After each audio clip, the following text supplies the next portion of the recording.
Good afternoon, scholars. Welcome to your Friday last class of the week, seventh grade Vista Virtual Lit class. Let's take a look at our turn-in rates, which I'm not thrilled about. Pretty big drop, 9%, although that's not fully 9% actually. It's probably about 7 because Amani used a homework pass, but that wasn't counted. So anyways, that's not great, but we're still over 3/4 of the grade is doing their work, and that shows in the grit list. Welcome, Chris, and welcome, Ariana, to the grit list. I was really excited to add those names. I was also excited to to de-highlight a couple names like Jeshua and Madeline, because you stayed on the grit list, right? It's only highlighted if you're brand new to it. So students whose names are not highlighted, that's really exciting too, because it shows that you are doing doing your work consistently, which is the definition of grit. Let's take a look at some of our work from yesterday. Take a second to pull up your own answers so that you can compare yours side by side to the ones that I'm going to go over right now.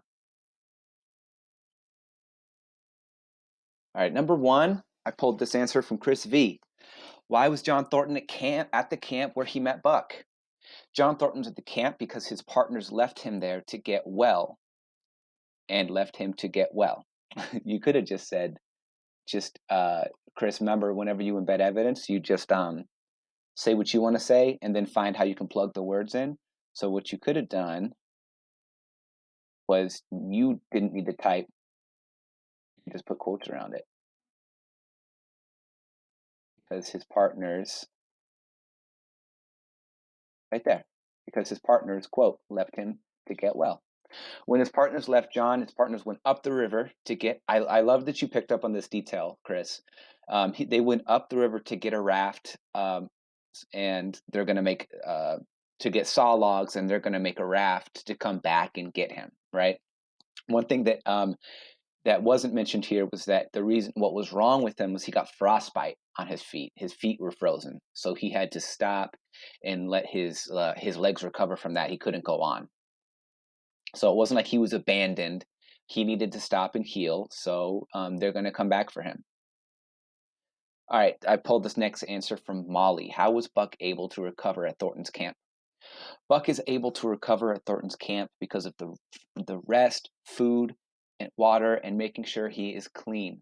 Very thorough. She's naming all of the different factors. After Thornton's rescue of Buck, he rested lazily for a long time. Yeah, right there you could have embedded the words he waxed lazy. During Buck's stay at the camp, Skeet helped make sure Buck was clean. Skeet is a mother of kittens and a pet of Thornton's. Y'all, the way that he describes Skeet is kind of confusing. He described Skeet as a doctor, right? So some of you thought she was human. She described Kit like a Skeet like she was a cat mother. So some of you thought she was a cat. Skeet's a dog, okay? But she has traits of a doctor because she wants to take care of Buck. She does so by licking, which is something more cats do a lot more often than dogs. Skeet is a dog, though. In the book, quote, lying by the river, listening lazily to the songs of birds and the hum of nature, Buck slowly won back his strength. Buck recovered at Thornton's Camp because of how he rested. He made sure to get good rest and take a break from life so that he could get his strength back. And, quote, she washed and cleans out Buck's wounds. She is referring to Skeet. She also helped Buck recover by cleaning him every day to make sure his wounds were healing safely. Thus, Buck recovered due to the nice treatments Thornton and Skeet were giving him. Awesome. Dead on. What makes Thornton the ideal master? I stole this from Madeline. Madeline says something that makes Thornton the ideal master is that he's the first person to have a really close connection with Buck.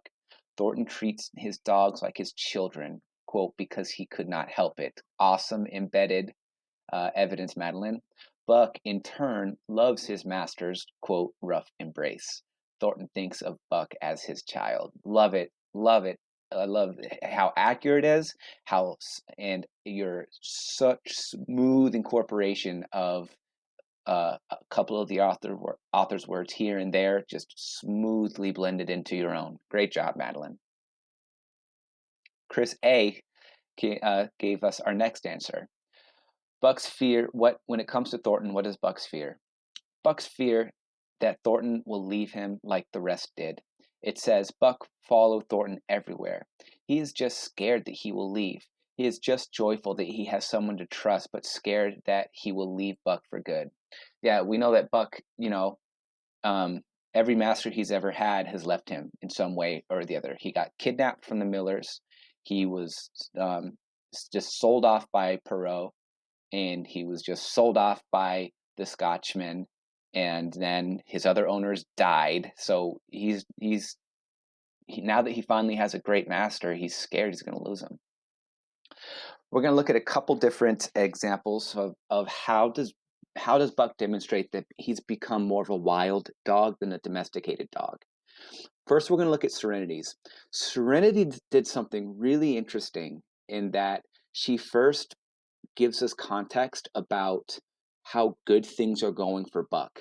Why you would think he would want to be a domesticated dog based on how things have been going for him. But then she shows you, but this is how he's feeling though.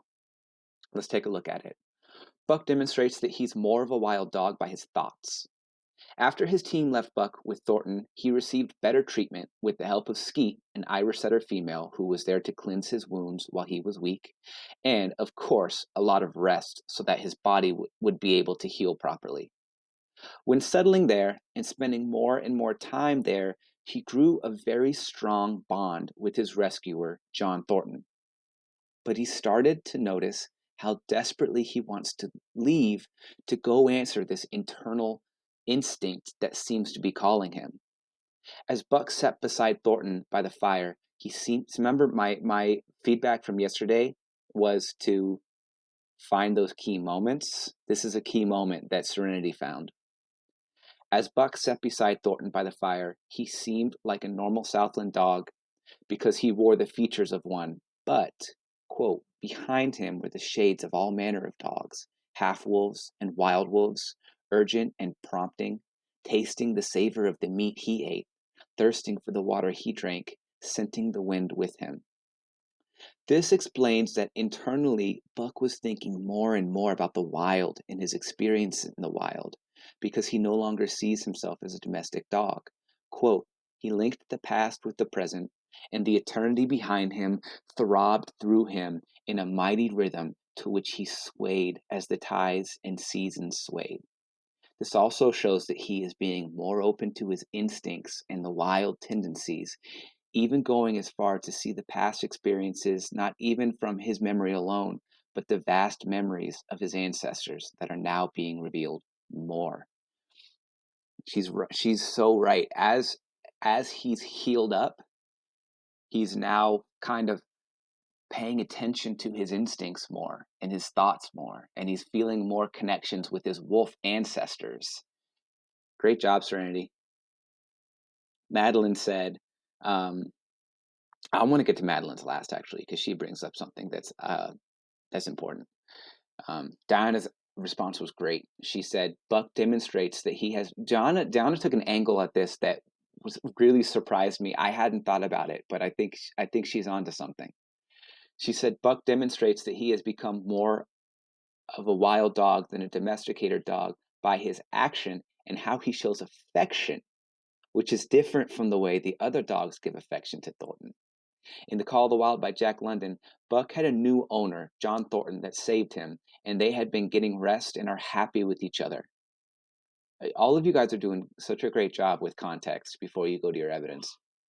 In page 62, after a while of Buck living with Thornton and with his other dogs, quote, behind him were the shades of all manner of dogs, half-wolves and wild wolves. London is showing us how Buck is now accustomed to this wild dog lifestyle, and it is holding it with him.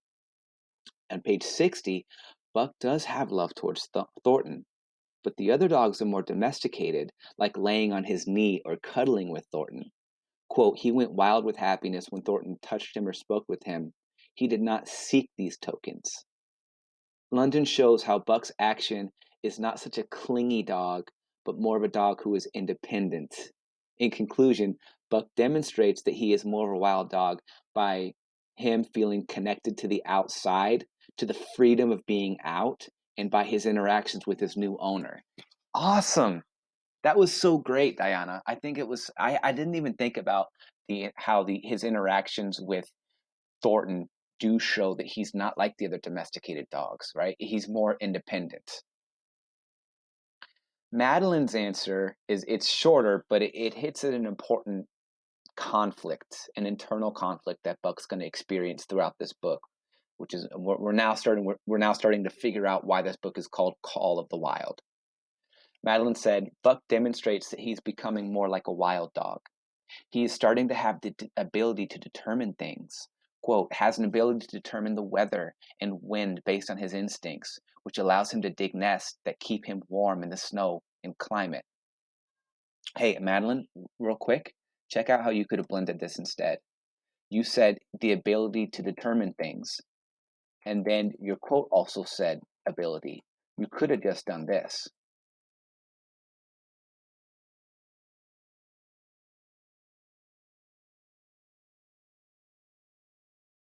He is starting to have, quote, an ability to determine. See how you can just work that in? All right, let's keep going. Buck is now starting to make choices on whether to love John or love the wild. In conclusion, Buck demonstrates that he's becoming more like a wild animal that is reliant on things like senses, instinct, and strength to survive in nature. Madeline picked up right here this internal conflict. This when you have to make a tough choice, it's called an internal conflict. Is he gonna? Do I love John or do I love the wild? Right? These are two different. They're pulling him in two different directions. Madeline's picking up on this early, and I want everyone to pick up on it now because we're going to see. It's going to be one of the real conflicts of this book. It's an internal conflict. What should he do? All right, let's look at today's lesson. Today's lesson is two, but really three questions. The first one is an author's craft questions.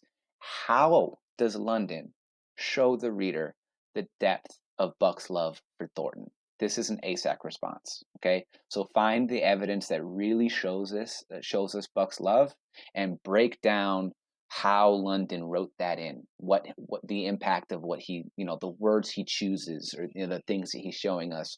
Make sure you're talking about London in your analysis and what London did to show the love that Buck has for Thornton.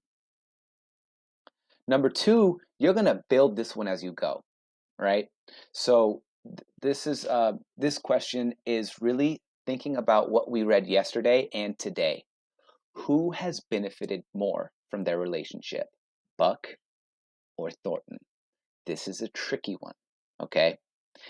We know that yesterday Thornton obviously saved Buck's life. He saved him from starvation. He saved him from cruel masters, and he's a wonderful master, right? Today we're going to start to see, now that Buck has his strength back, he starts repaying the favor in numerous ways. You're going to have to determine who benefits more. You have to take a side. Does Buck benefit more from their relationship, or does Thornton? Before you even start reading, list what you can. How has Buck benefited? List out as many different bullet points as you can. How has Thornton benefited? List out as many different bullet points as you can. As you read, when you find if you can add to one of their lists, do it, okay?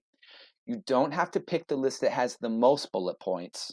Pick the list that has the best bullet points in your mind and then argue it. When you argue it, just practice embedding evidence into your own thoughts, okay? All right, let's start together. Oh, one thing I did want to show you that not a lot of people included when showing how Buck is starting to become more wild. On page 62,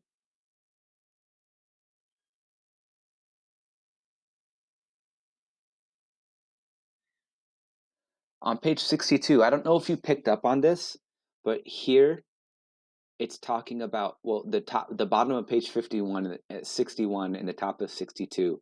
It's talk about how Buck is, his face and his body is as all scarred up.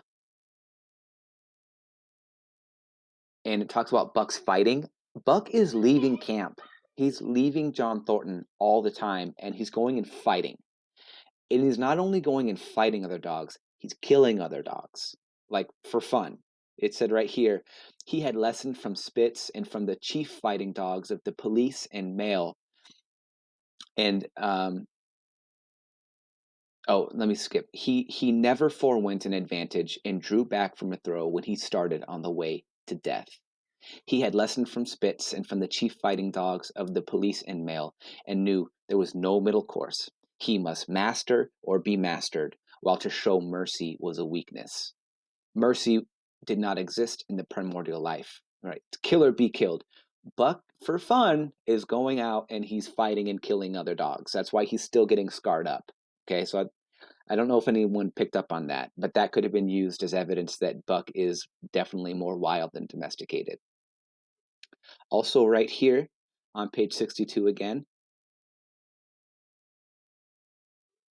it says, it talks about him sitting by John Thornton's fire, but then it starts to talk about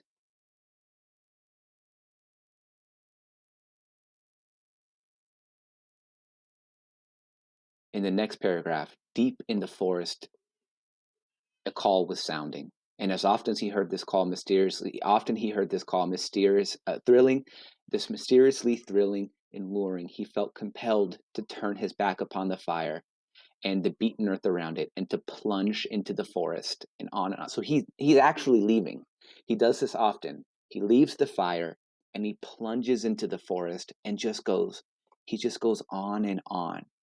He did not know where or why. He did not wonder where or why. The call was sounding imperiously deep in the forest. But as often as he gained the soft, unbroken earth and deep shade and green shade, the love for John Thornton drew him back to the fire again. So Buck is actually leaving, going on these long runs and adventures into the forest, but he always turns around because he feels drawn back to his love for Thornton. So that's what some evidence I thought people would use, that he's actually is taking these long trips away from Thornton into the woods, but he keeps coming back because he loves Thornton. All right, let's pick up on today on page 63 for Thornton. Remember, you're keeping two things in mind. How does London show us Buck's deep love for Thornton? And you're also trying to figure out who's benefited more, Buck or Thornton, from this relationship. For Thornton, however, his love seemed to grow and grow.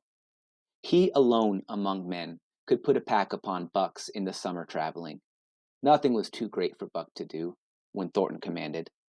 So right there, you might say that that's how that might be both. No, I would argue that that was Thornton. He could put a pack upon Bucks in the summer months traveling. Nothing was too great for Buck to do.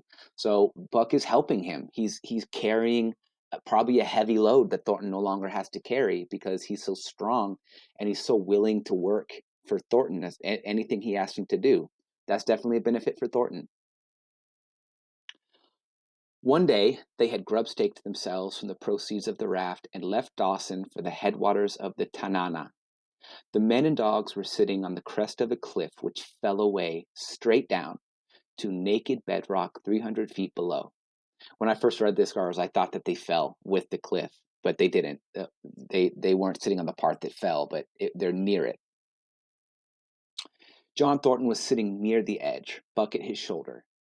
A thoughtless whim seized Thornton. He drew the attention of Hans and Pete to the experiment he had in mind. "Jump, Buck!" he commanded, sweeping his arm out over the chasm. The next instant, he was grappling with Buck on the extreme edge, while Hans and Pete were dragging them both back to safety.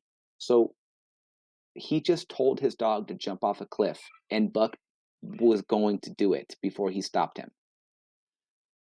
Some of you might say, that's messed up. Why would he do that? I guarantee Molly and Esmer are saying that. And Serenity. "It's uncanny," Pete said after it was over. and they had caught their breath, caught their speech. Thornton shook his head. No, it is splendid, and it is terrible, too. Do you know it sometimes makes me afraid? I'm not hankering to be the man that lays hands on you while he's around, Pete announced conclusively, nodding his head toward Buck. Pie jingo, was Han's contribution. Not myself either. It was at Circle City, ere the year was out, that Pete's apprehensions were realized. Black Burton, a man evil-tempered and malicious, had been picking a quarrel with the tenderfoot at the bar. A tenderfoot is someone who's like new, it's like a rookie. When Thornton stepped good-naturedly between, Buck, as was his custom, was lying in a corner, head on paws, watching his master's every action. Thornton struck out, without warning, straight from the shoulder. Thornton was sent spinning and saved himself from falling only by clutching the rail of the bar. Those who were looking on heard what was neither bark nor yelp, but something that is best described as a roar, and they saw Buck's body rise up in the air as he left the floor for Burton's throat. The man saved his life by instinctively throwing out his arm, but he was hurled backward to the floor with Buck on top of him. Buck loosed his teeth from the flesh of the arm and drove it again for the throat. This time, the man succeeded only in partly blocking, and his throat was torn open. Then the crowd was upon Buck, and he was driven off. But while the surgeon checked the bleeding, he prowled up and down, growling furiously, attempting to rush in, and being forced back by an array of hostile clubs. A miners' meeting, called on the spot, decided that the dog had sufficient provocation and Buck was discharged, meaning he had a reason to attack, we're going to let him go. But his reputation was made, and from that day, his name spread through every camp in Alaska. I think it's clear that you can add something to the Thornton column right here, based on what Buck just did. Again, what I want to encourage you to do, and here's today's feedback.